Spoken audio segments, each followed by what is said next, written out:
we were talking about Texas's attempt to redistrict halfway through the decade, and Illinois' response to that. Illinois' response to the redistricting by saying we here in Illinois will also redistrict if we have to.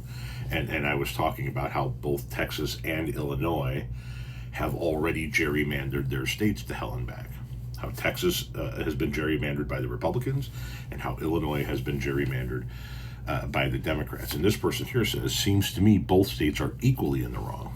No, that's incorrect.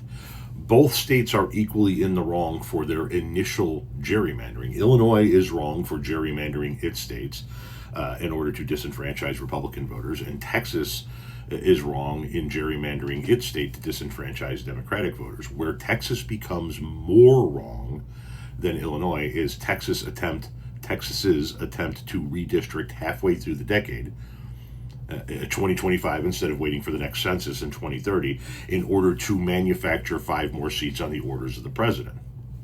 That's where Texas takes it a step further.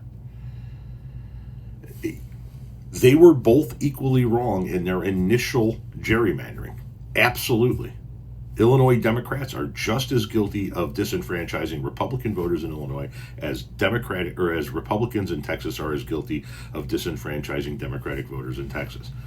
Illinois didn't say, all right, we're going to redistrict halfway through the decade and we're going to manufacture more Democratic seats. As a matter of fact, if anybody had the motivation to do so, it would be Democrats, because they don't have control of the House. It would be in Democrats' advantage to say, New York, Illinois, California, let's redistrict and retake the House by creating more Democratic seats, but they didn't. They're only doing so now in response to Texas's mid-district attempts to mid-decade attempts to redistrict.